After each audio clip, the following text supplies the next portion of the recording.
Imam Al-Ghazali ketika ditanya tentang seorang pembimbing rohani. Guru mursyid yang tidak lain adalah seorang wali Allah. Beliau berkata, menemukan guru mursyid itu lebih mudah menemukan sebatang jarum yang disembunyikan di padang pasir yang gelap gulita.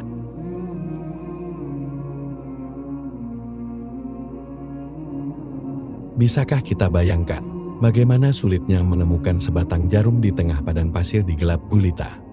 Dalam kondisi terang pun akan sulit menemukannya. Ungkapan Al-Ghazali yang digelari sebagai Hujatul Islam tidaklah berlebihan. Coba kita simak beberapa dalil berikut tentang wali Allah. Dalam hadits qudsi, Allah berfirman yang artinya, para waliku itu ada di bawah naunganku, tiada yang mengenal mereka dan mendekat kepada seorang wali, kecuali jika Allah memberikan taufik hidayahnya. Abu Yasid Al-Bustami mengatakan, para wali Allah merupakan pengantin-pengantin di buminya dan takkan dapat melihat para pengantin itu melainkan ahlinya. Sahal bin Abdullah At-Tustari ketika ditanya oleh muridnya tentang bagaimana cara mengenal waliullah, ia menjawab, Allah tidak akan memperkenalkan mereka kecuali kepada orang-orang yang serupa dengan mereka atau kepada orang yang bakal mendapat manfaat dari mereka untuk mengenal dan mendekat kepadanya.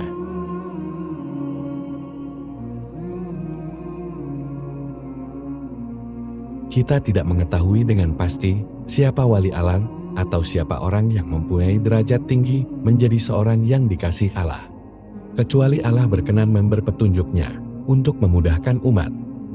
Rasulullah atas petunjuk langsung dari memberikan beberapa petunjuk ciri-ciri seorang wali Allah.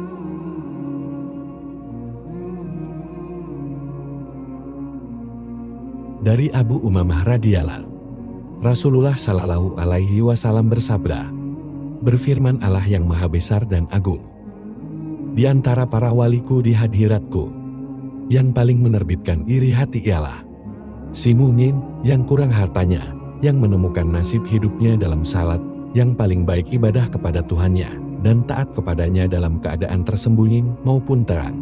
Ia tak terlihat di antara halayak, tak tertuding dengan telunjuk, rezekinya secukupnya, tetapi ia pun sabar dengan hal itu.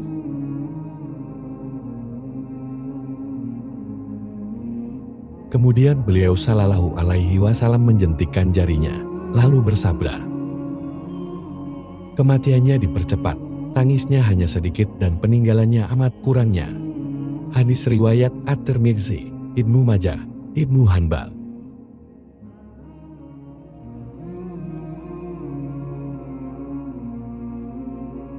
Kualitas seorang wali Allah bukan sembarangan. Mereka izin Allah karena kedekatan kepada Allah. Apabila kita memandang wajah wali Allah, akan membuat kita semakin dekat dengan Allah. Pandangan kita kepada mereka akan menyambungkan rohani rabitah kita dengan Allah. Inilah dasar dalil yang digunakan oleh pengamal tarekat untuk selalu berwasilah kepada guru mursyid sesuai dengan petunjuk Rasulullah Shallallahu Alaihi Wasallam.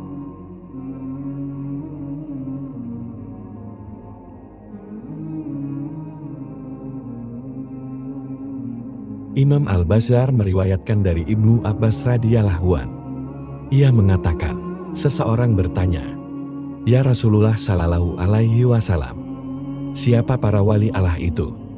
Beliau menjawab, orang-orang yang jika mereka dilihat, mengingatkan kepada Allah. Tafsir Ibnu Katsir 383. Dari Said radhiyallahu an ia berkata, ketika Rasulullah Shallallahu Alaihi Wasallam ditanya, siapa wali-wali Allah? Maka beliau bersabda, wali-wali Allah adalah orang-orang yang jika dilihat dapat mengingatkan kita kepada Allah. Hadis riwayat Ibnu Abi Dunya di dalam kitab Aulia dan Abu Nuaim di dalam Al-Hilyah jilid 1 halaman 6. Secara zahir, dalam pandangan awam, seorang wali Allah bisa dilihat dari sifat-sifat yang dimilikinya, meskipun orang yang memiliki sifat tersebut belum tentu langsung menjadi seorang wali Allah. Diriwayatkan dari Ibnu Abbas radhiyallahu an bahwa Rasulullah Shallallahu Alaihi Wasallam bersabda, ada 3 sifat yang jika dimiliki oleh seorang, maka ia akan menjadi wali Allah, yaitu pandai mengendalikan perasaannya di saat marah, wara, dan berbudi luhur kepada orang lain. Hadis riwayat Ibnu Abi Dunya di dalam kitab Al-Auliya.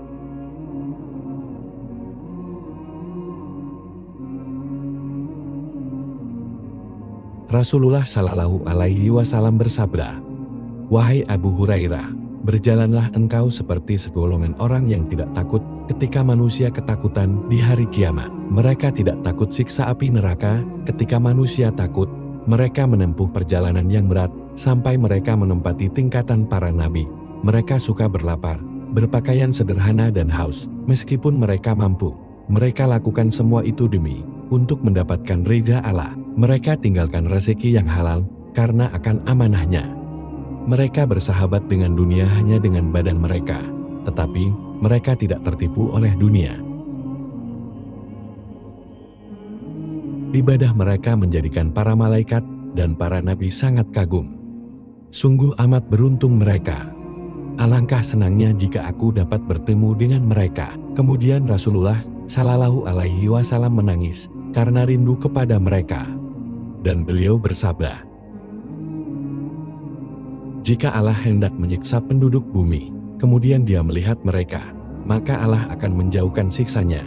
Wahai Abu Hurairah, hendaknya engkau menempuh jalan mereka, sebab siapapun yang menyimpang dari penjalanan mereka, maka ia akan mendapati siksa yang berat. Hadis riwayat Abu Huwaim dalam kitab Al-Hilyah.